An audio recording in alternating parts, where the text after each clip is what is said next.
No eventual, não, no segundo turno, na pesquisa Datafolha, quando eu estava fazendo aí o eventual segundo turno, né? A pesquisa Datafolha divulgada na última pesquisa mostrou Nunes com 52% e Boulos com 37% dos votos. O que Boulos tem que fazer aí para conseguir virar esse jogo? Como é que você analisa esse cenário de segundo turno, Mônica?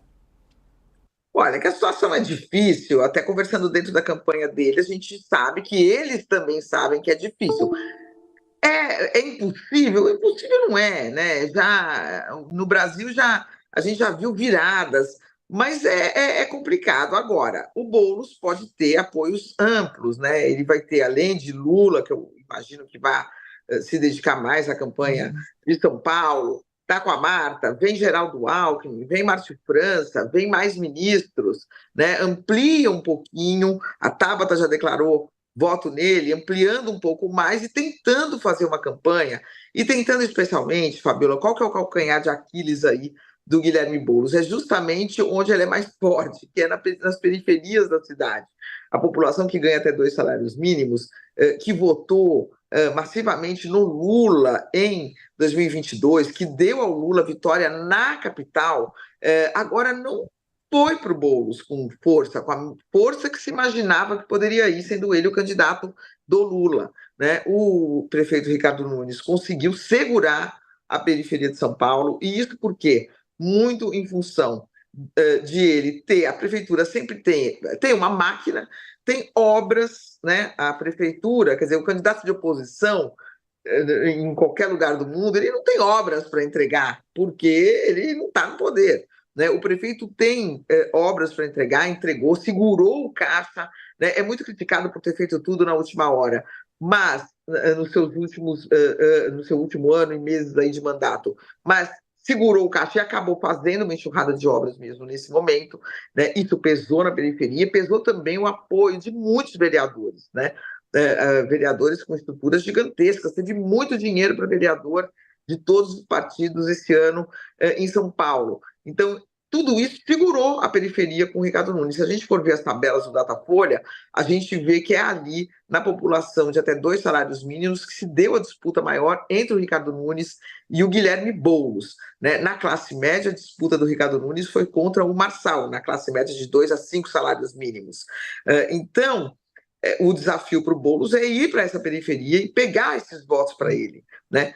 Com esse apoio do Lula, com esse apoio da Marta, se intensificando o trabalho, mas fácil não é, porque quem já votou no primeiro turno em um, por que vai mudar para o outro, né? Mas impossível também não é. Então, para variar, a gente, quando tem eleição, pisa um pouquinho no freio, no que a gente está imaginando e prevendo, porque a realidade muitas vezes nos surpreende. Agora, há essas dificuldades todas, né? Onde o Boulos deveria ter estourado a boca do balão, não estourou. Agora, Mônica, eu vou aproveitar um pouquinho só a Mônica, que daqui a pouquinho ela tem que se despedir da gente. Ô, Mônica, olhando o resultado do primeiro turno em São Paulo, né?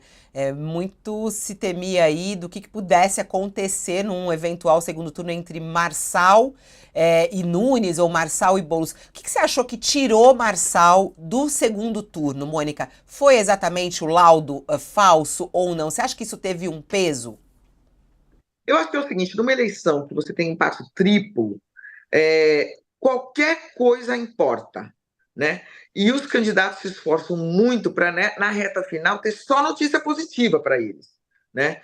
Então, o Boulos, por exemplo, quando vem o laudo, ele fica numa posição na mídia de vítima de uma farsa, de uma fraude, que de fato ele foi vítima, e depois ele teve uma caminhada, veio o Lula, que não vinha há bastante tempo, é um fato positivo criado para a campanha dele, e pronto, teve essa restinha final aí, essas notícias.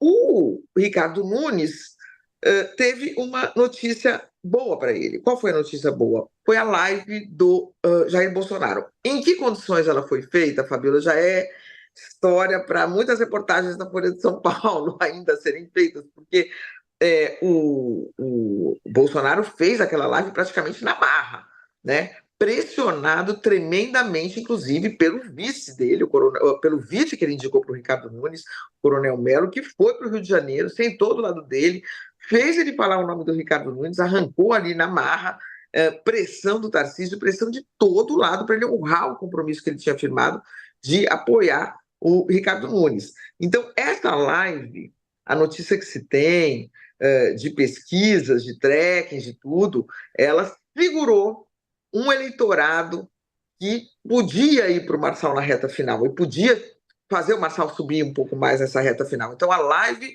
do Bolsonaro, essa entrada do Bolsonaro não vira 10% dos votos, como o Lula não vira 10% dos votos em um dia, mas dá um impulso para segurar. No caso do Nunes, segurar os votos bolsonaristas com ele. Se segura 0,5%, já é uma eleição, como a gente está vendo. Já é uma passagem para o segundo turno, porque a diferença é essa: 0,5% para um, 0,5% para outro.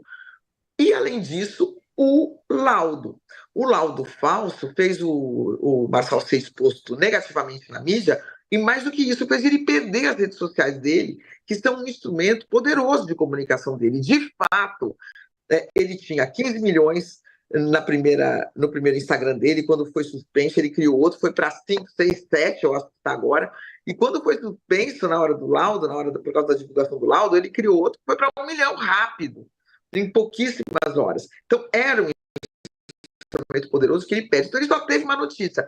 Numa situação de empate absoluto, é óbvio, ele perdeu aí meio para um lado, meio para o outro, acabou fora do segundo turno. Então, eu vejo, assim, num primeiro momento e fazendo uma análise rápida, eu acho que isso contou bastante. Vamos lá, Thales, a sua análise. Como é que você viu aí esse resultado de segundo turno? Segundo turno em São Paulo será entre Nunes e Boulos e por muitos poucos votos Marçal ficou fora da disputa. E trouxe um recado muito grande, né, do eleitor paulistano para a defesa, inclusive, aí da democracia, do que é legal ou não, diante dos acontecimentos no primeiro turno. O que você achou desse resultado, Thales? Bem, primeiro, esse resultado é uma festa para a democracia, na medida em que um candidato que era uma ameaça à democracia, que era o Marçal, que esse candidato ficou de fora. Ele era uma ameaça, trazendo mentiras, fake news, falsificações, crimes eleitorais, desobediência à justiça eleitoral. Ele ter ficado de fora foi uma homenagem do eleitor paulistano à democracia. Primeira questão é essa, no meu ponto de vista. Segunda é que, para o Boulos, diante do resultado, para o Boulos conseguir avançar, ele vai ter uma dificuldade muito grande, que é precisar tirar votos do Nunes. O Nunes está na frente, o Boulos, para crescer, vai precisar tirar votos do Nunes.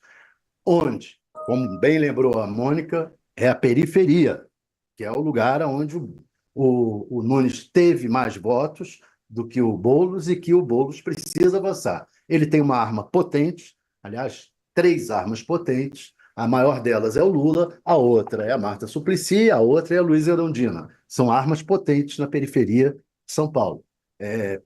É possível que ele avance ali, mas é um esforço grande, porque o Nunes fez obras, o Nunes sai dessa eleição como o grande vitorioso. No meu ponto de vista, o Bolsonaro sai como derrotado na medida em que ele negou apoio ao Nunes, negou apoio o tempo inteiro. O Tarcísio Vieira insistiu em manter o apoio, se tornou um líder mais forte que ele, e o Marçal lhe roubou boa parte da liderança sobre o bolsonarismo. Hoje o Marçal tem uma liderança sobre uma fatia do bolsonarismo maior até do que o próprio Bolsonaro. Foi isso que ele mostrou ao levar o eleitorado bolsonarista para ele. Então, o Bolsonaro sofreu um revés grande nessa eleição. Apesar disso, no país inteiro, o PL avançou. Não avançou o que prometeu. O PL disse que teria 1.000 municípios no país inteiro e conseguiu perto de 500, metade disso. Quem avançou, como era o esperado, foi o Centrão. O Centrão se tornou muito forte. O Centrão vai decidir se apoia ou não o governo, qual o tamanho do apoio que vai dar ao governo Lula e se vai apoiar o Lula na reeleição. Essa é a questão. O Centrão hoje é o grupo, e já era, né? É o grupo que vai definir o futuro do país. Tanto no Congresso Centrão, a gente tem que incluir no Centrão o MDB e o PSD, que não gostam de serem incluídos no Centrão, mas são Centrão, de fato, que são os dois partidos que saíram maior dessas eleições municipais, cada um perto de 1.000 municípios. Os segundos e terceiros colocados são o PP e o Nordeste. União Brasil, que também estão conseguiram o segundo e terceiro lugar entre os 200 maiores municípios do país. Então, eu acho que nesse quadro, o Bolsonaro tem que tomar cuidado, porque a liderança dele sobre o PL está sendo contestada em São Paulo pelo Tarcísio, Saiu o som contestada, do. voltou, contestada no país pelo Marçal. É isso. Ô, Mônica, vou me despedindo de você, que a gente vai receber agora o prefeito, né, candidato à reeleição, Ricardo Nunes, que já está se posicionando para conversar conosco ao vivo. Obrigada, Mônica.